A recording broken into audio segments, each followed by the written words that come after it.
All right, let's take a look at example 2. Using first principles, find the instantaneous rate of change in f of x equals x squared plus 2x when x equals 5. So they're saying find the instantaneous rate of change of this function, which is the same as what? That's the same as the derivative, right? We've talked about that.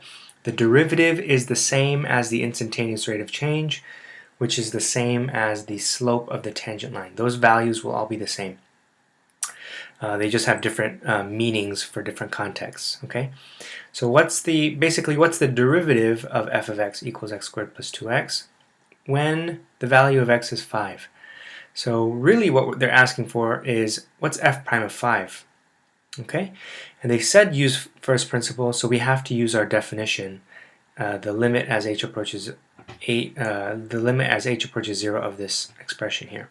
Okay, so there's a couple ways to do this. You could do what we did in example 1 and find this derivative function first, then plug in 5. So for instance, if I found 2x was my derivative, okay, if I found that 2x was my derivative, if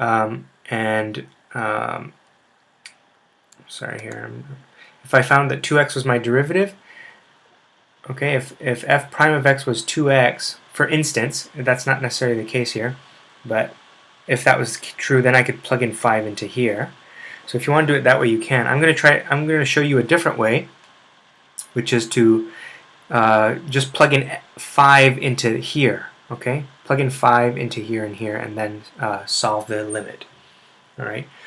So let's find out, first of all, the easy part, which is f of x. F of x is just x squared plus 2x. That's given to us. We plug in 5, and we get 35. Okay, so we put 35 into here. If I plug in a 5 into here, I first have to find the expression with x plus h in it.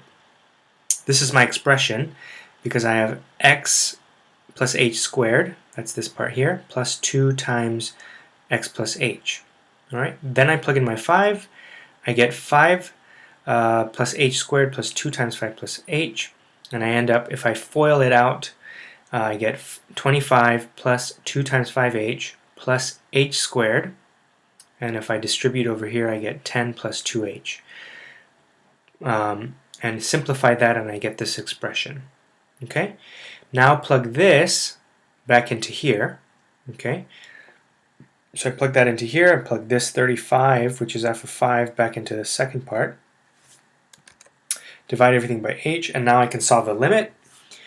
Okay, the 35s will cancel out. I'm left with this expression. You can see here that the h's on the top can be factored out. Those get canceled out, and I'm left with 12 plus h, which now can be solved because h can now be substituted in with 0. Okay, 0 can be substituted in for h, and I get 12. And so the derivative f prime of 5 is 12, which is the same as the instantaneous rate of change of this function when x is 5. All right. Now, you can do this also on your calculator, okay, and which is nice. So if this was a calculator question, you could check your answer with your calculator, okay. Finding the derivative of a function for a given value, a given x value on a calculator, okay. Now this, on the TI Inspire CX, which is the model that we're using, you can only find the derivative at a certain point, okay. And so you can pause this video, try it on your calculator, take out your TI Inspire CX. If you have a TI 84, you're going to have to look it up online. But if you have your TI Inspire, pause this video, try this, see if you get the same result of this example. Okay? All right.